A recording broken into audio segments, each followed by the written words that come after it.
పొట్టి పంతులు గారి చిట్టమ్మ అనే చందమామ కథ చెప్పుకుందాం. పొడగట్లపల్లిలో పొట్టి పంతులనే ఒక ఆయన ఉండేవాడు. ఆయన భార్య చిట్టమ్మ గొప్ప పతివ్రత. చిట్టమ్మ మామూలుగా అందరకు మళ్ళేనే ఉండవలసినంత ఎత్తు ఉంది గాని పొట్టి పంతులు మాత్రం మరీ పొట్టివాడవడం చేత ఆవిడ ఎంత నడుం వంచుకు నిలబడినా భుజాల వరకే వచ్చేవాడు. పాపం చిట్టమ్మకి తాను భర్త కన్నా పొడుగ్గా ఉండడం పతివ్రత లక్షణం కాదనిపించింది. మీ ఆయన పొడుగ్గా ఉండకపోవడం ఆయన తప్పు గాని నీ తప్పు కాదు, ఆయన లోపానికి నువ్వేం చేస్తావు అని పక్కింటి హరిదాసు గారి భార్య అహోబలమ్మ గారు అంటూ ఉండేది. కానీ చిట్టమ్మకి మనస్సు సమాధాన పడలేదు. మీరే అలాగంటే ఎలాగా అహోబలమ్మ గారు? మొన్న రాత్రి మీ వారే పతివ్రతల కథలు చెబుతూ ఏమన్నారో విన్నారుగా. భర్త ధృతరాష్ట్రుడికి కళ్ళు లేనప్పుడు నాకు మాత్రం ఎందుకు కళ్ళుండాలని చెప్పేసి గాంధారి తన 2 కళ్ళకు గంతలు కట్టేసుకుందటగా అంది చిట్టమ్మ. గాంధారి లాంటి పతివ్రతలకే సాధ్యం కాని పని అది అంది అహోబలమ్మ. అయినా చిట్టమ్మకి తృప్తిగా లేదు. పతివ్రతలకి అసాధ్యమేదీ లేదని మీ వారే చెప్పారు కదుటండి. నిన్న రాత్రి కథలో చచ్చిపోయిన భర్తని సావిత్రి బ్రతికించుకుందటగా అంది చిట్టమ్మ. అందుకు అహోబలమ్మ, ఆ మహాపతివ్రతలకి సాధ్యమైనట్లు మనకన్నీ సాధ్యం కావు చిట్టమ్మ. అయినా ఒక సంగతి చెబుతాను విను.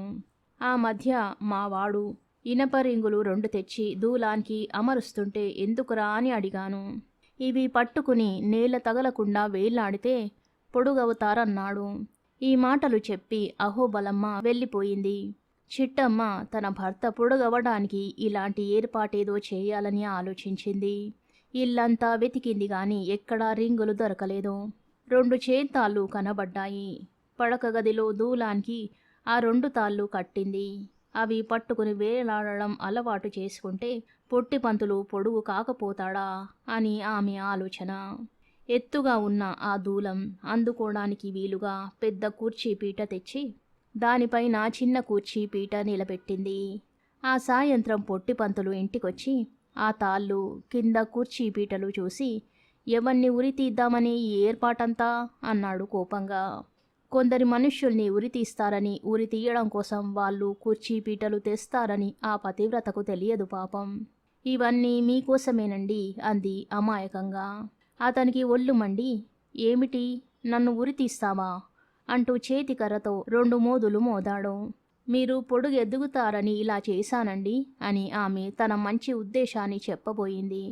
కానీ పొట్టి పంతులకి అర్థం కాక అడ్డమైన తిట్లు తిట్టడం మొదలెట్టాడు.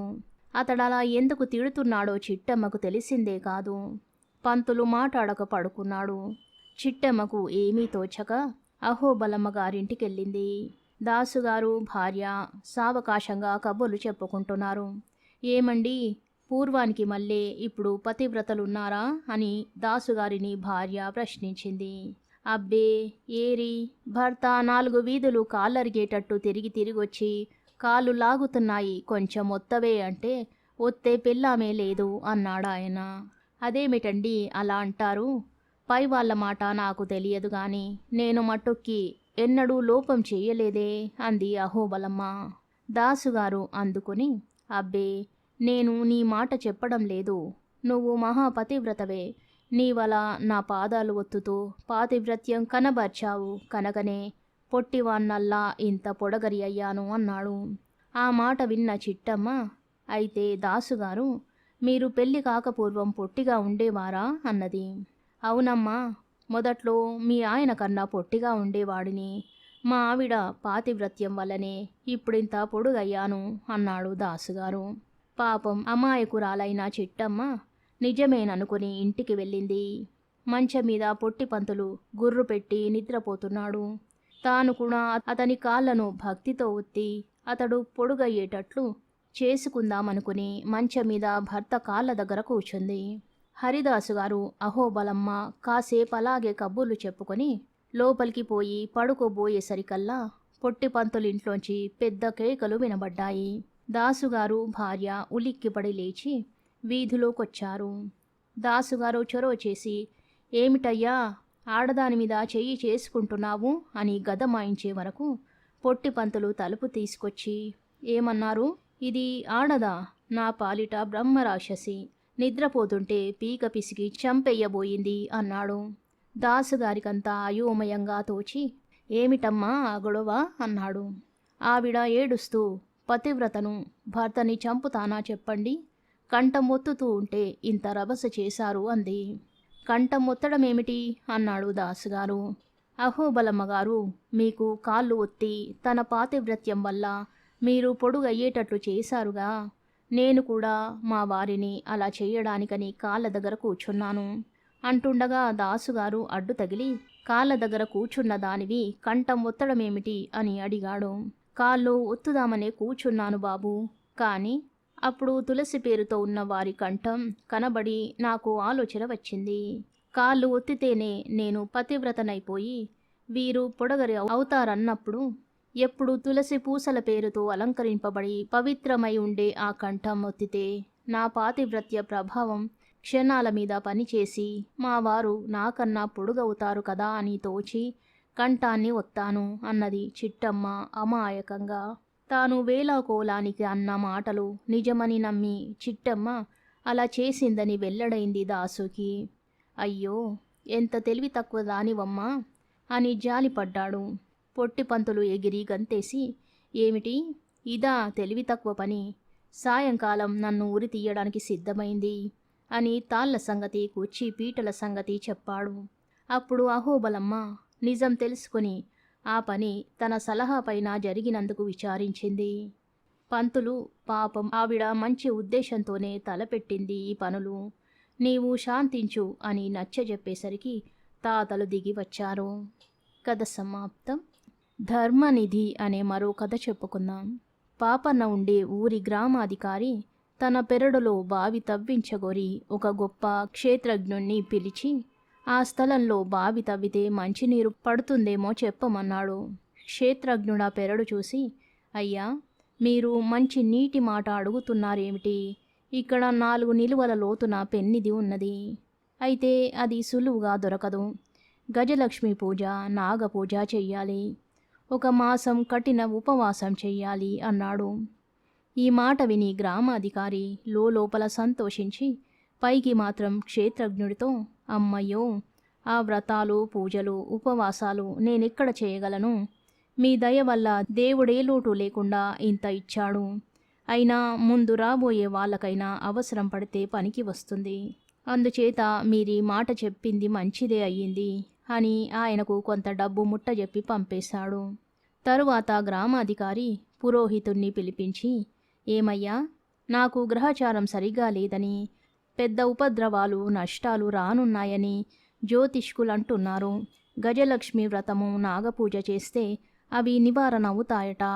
అవి ఎలా చేయాలి? వాటి తంతేమిటి? అందుకెంత ఖర్చు అవుతుంది అని అడిగాడు. చిత్తం, గజలక్ష్మి వ్రతం చేస్తే సంపద సిద్ధించే మాట నిజం. అందుకుగాను 1 నెల పాటు నిరాహారంగాను నిష్టగాను ఉండాలి. అర్ధరాత్రి వేళ నాగపూజ చెయ్యాలి. తెల్లవారుజామున 3 గుక్కలు పాలు తాగి దంపతు సహితంగా లక్ష్మీ పూజ చెయ్యాలి. చాలా కఠిన వ్రతం. ఖర్చుదేమున్నదిలెండి, 1000కి మించదు అన్నాడు పురోహితుడు. ఈ వివరాలు విని గ్రామాధికారి తెల్లమొహం వేశాడు.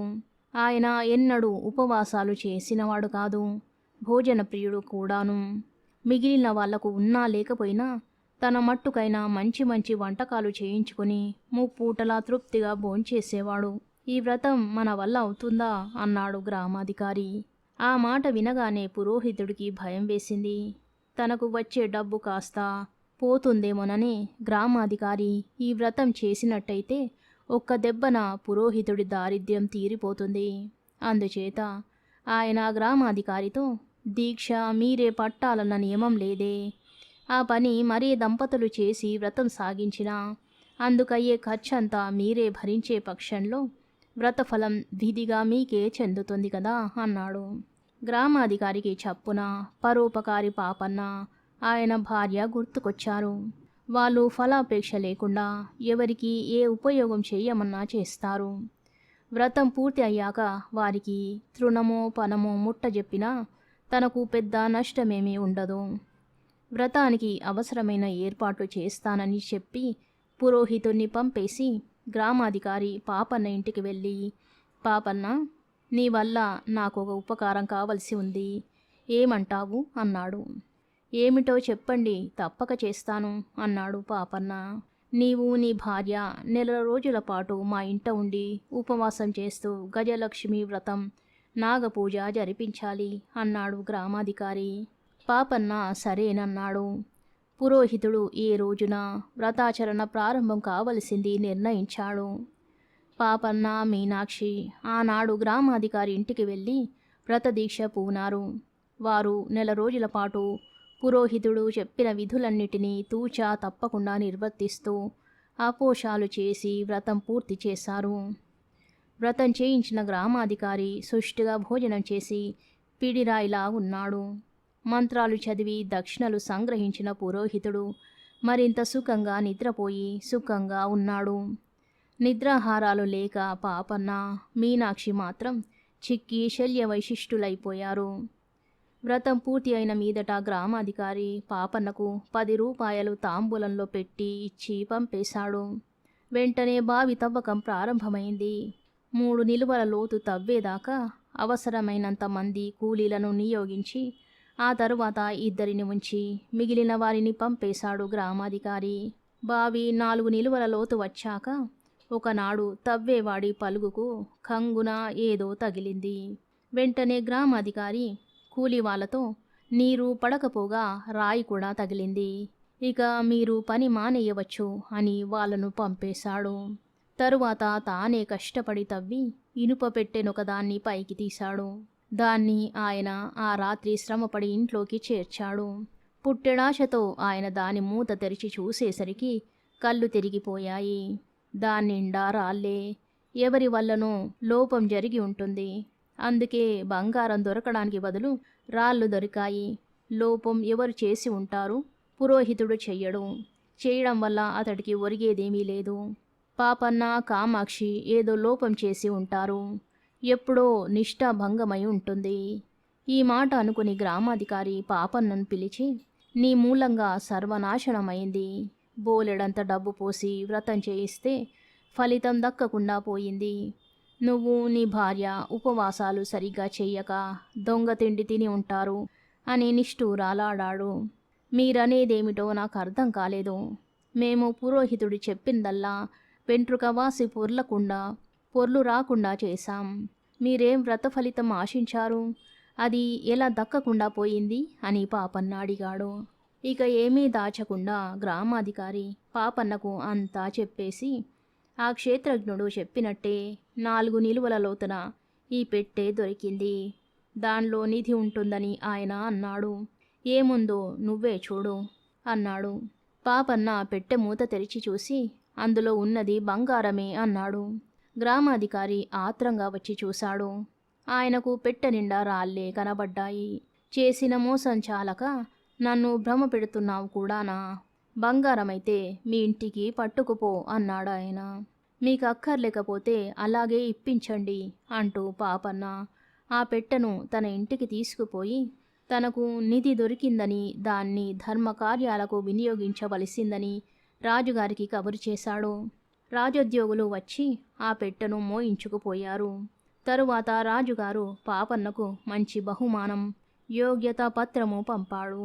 ఇదంతా తెలిసి గ్రామాధికారి తనకు డబ్బు దొరక్కపోగా కీర్తి అయినా దొరికింది కాదే అని చాలా విచారించాడు. కథ సమాప్తం. శుభం.